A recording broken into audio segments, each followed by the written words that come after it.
Gaming is a medium of entertainment all of us have enjoyed for decades, whether it be flash games on the school computer, or playing Halo 3 in middle school with your friends. However, what divides us more is the platforms we play on, than our individual tastes of genre. Consoles and PCs have been constantly compared to each other for years, and in this video we will take a look at the pros and cons of both platforms. Just note, you are allowed to disagree or agree with what will be said in this video, and do not attack others if they like PCs or consoles more than the other.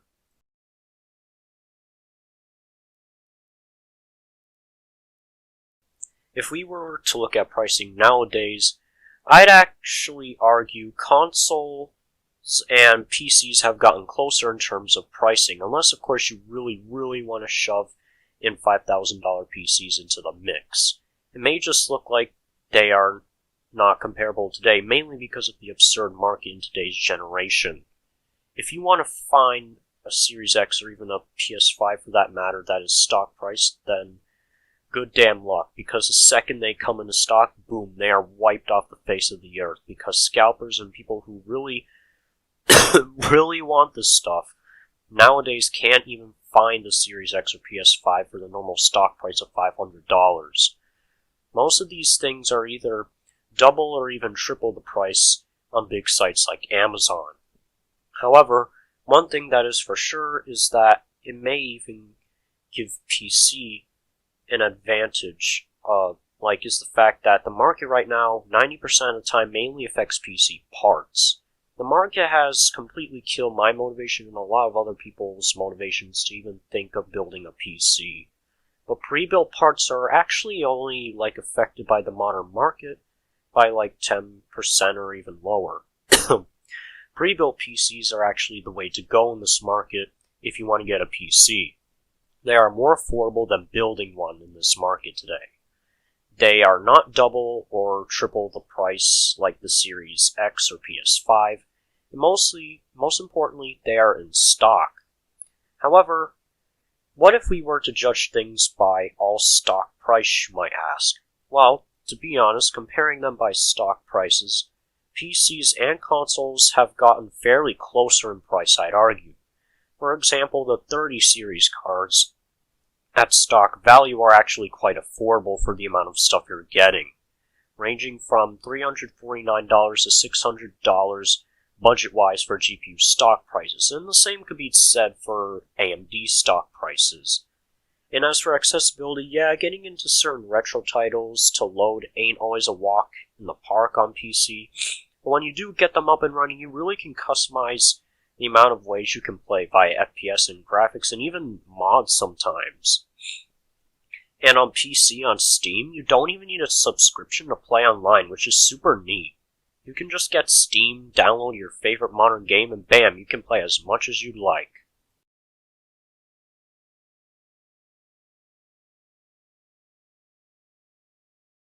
Consoles are way more accessible due to their lower pricing. There are some people who simply don't have thousands of dollars to shill for an entirely beastly gaming setup or laptop. For example, the most expensive gaming PC I've ever seen was at least $5,000, which is 16 times more than the price of a regular Nintendo Switch, and even 10 times more than the standard game consoles like the PS5 and the Xbox Series X. Consoles are a lot more simpler to set up as well, because you don't really have to just plug it in, connect it to your display, connect it to the internet, make an account, and that's it. No extra installers, don't have to worry about installing an operating system, don't have to worry about building the thing, because all of it just comes in one piece. It's all in one box. And if you don't have enough money to spend on games at the moment, there are plenty of free online and offline games. And until you get the money, you get some pretty good experiences like Gears 5 and Halo. And another pro with consoles is that it's extremely simple. And what adds to it is you don't have to worry about install wizards or worrying about emulation, stuff like that. The games just come right out of the box. Especially with Nintendo consoles like the Wii and Wii U, for example, where if you just wanted games like Mario 64, for example, you just bought the game, didn't have to worry about anything, and you just played it. That's it. There's no extra long setup, making sure you have the game ROMs, make sure you have the right versions, compatibility mods, patches. You never have to worry about any of that.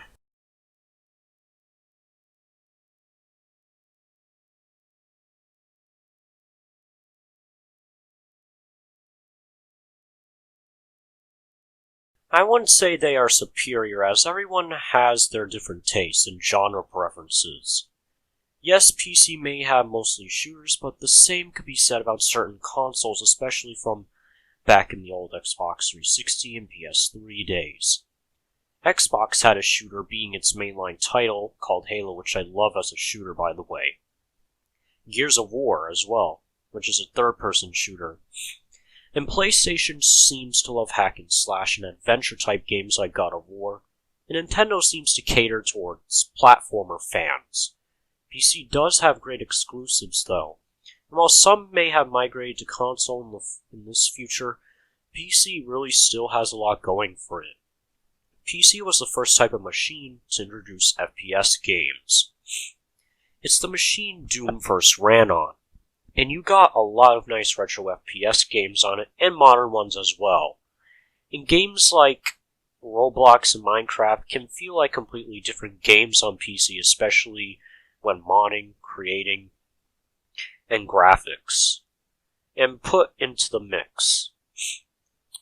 The Half-Life games are superb on PC, but you can't find them on console, or at least not all of them. Only a select few. PC also has Left 4 Dead, Sven Co-op, Hexen, etc. And shooting games, especially the new Doom titles, feel like a completely different game on PC. Mainly because of the fact that you have to control a large arsenal of weapons and switch between each one. On console, you have a weapon wheel. You hold a button to bring it up and use a thumbstick to highlight the weapon you want to switch to. Whereas on PC, you can bind weapons to keys of your liking, and the mouse generally has wider and faster movement than the joysticks on a controller. But to be honest, I don't think it's that PC doesn't have a lot of exclusives. Really, I think you can think differently depending on your genre preference. PC has a lot of unique shooters. Nintendo is known for platformers, Xbox is known for shooters, and PlayStation is known for hack and slash and adventure style games.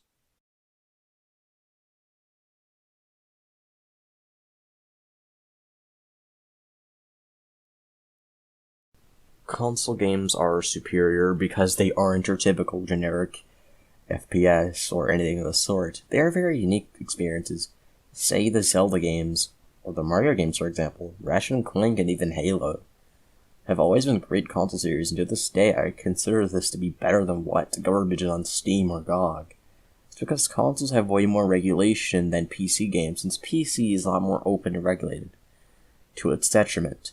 Consoles aren't completely closed off to indie games. Games like Brawlhalla, Castle Crashers, and Terraria have proved this. Even Roblox and Minecraft are on consoles these days.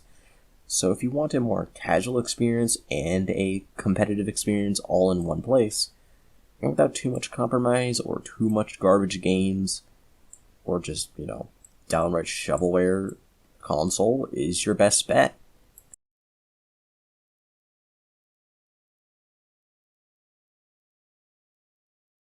PCs, without a doubt, are more powerful than consoles. And while I'll admit they are more expensive, like I said before, are still getting closer and closer, and more budget-friendly like consoles.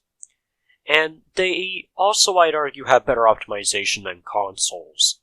For example, say you want to get Dark Souls Remastered on Xbox One, and you're disappointed because the game is capped at 30 FPS instead of a smooth industry standard like 60. Well, you either keep playing the game the way you don't like, or buy a completely new console. On console, you can't change settings on a scale like that. Whereas on PC, you can easily change these settings and optimize the game to your liking, and even dig deeper if you wish to fiddle around with the config file. And I will admit, after getting the Series S and seeing the option to change from performance to quality at your liking for some games is a nice move from Xbox. And on PC, it has way more customizability. Starting off with hardware, on consoles you're mainly limited to your basic controller that it supports with the occasional 2 or 3 games that actually have, say, mouse and keyboard support. And your options for certain things are limited. Like, for example, you can't always change certain things to your liking. Like, the headset on consoles is good casually, but if you want to really tinker with it a bit more, then good luck, because you're pretty much, more or less, pretty limited. And on PC hardware-wise, not only does PC support mouse and keyboard, but it also supports many different types of hardware, like, different controllers, Bluetooth, etc. And on PC, you can tinker with these things a lot more due to the insane amount of software you can use with it. Going from something like a simple case to a PC with full RGB lighting and a Razer mouse and keyboard that have really good lighting. And not only that, but if you want better performance and whatnot, you can actually upgrade the PC. Whereas consoles, you have to buy a completely new console if that's the case. And customizability pricing between PC and console is actually coming closer in terms of pricing. And on PC, you can customize most if not all things like your wallpaper, in fact. You can even make the wallpaper animated, though an animated one can take up some PC resources. And you can customize your Steam username for no money at all, whereas on console, it's free the first time, but after that you have to pay for it. And you can even customize little things, such as your Steam background in your taskbar. It's neat and it offers a lot.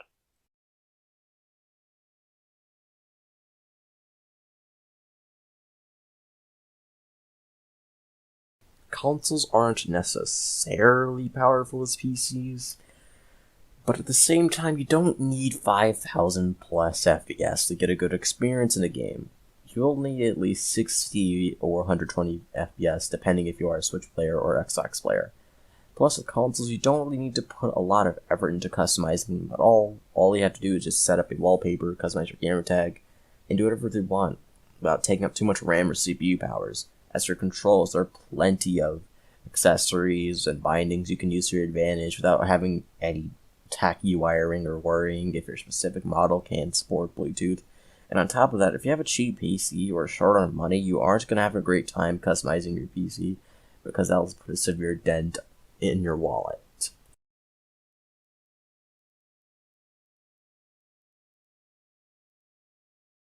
In conclusion, video games are video games at the end of the day, and whatever you want to play them on is your choice at the end of the day. You don't necessarily have to conform to the norms of consoles or be a PC gamer. Hell, you can even prefer mobile over both of them if you want to. Again, it's just preference at the end of the day, and nothing is truly objective in this video. It's just our subjective opinions based on, our experiences with both platforms. And this video, of course, isn't just console fanboy, PC fanboy, as we've both played PCs and consoles and mobile to some extent. Anyways, this is fryfilms signing out. See you in the next video.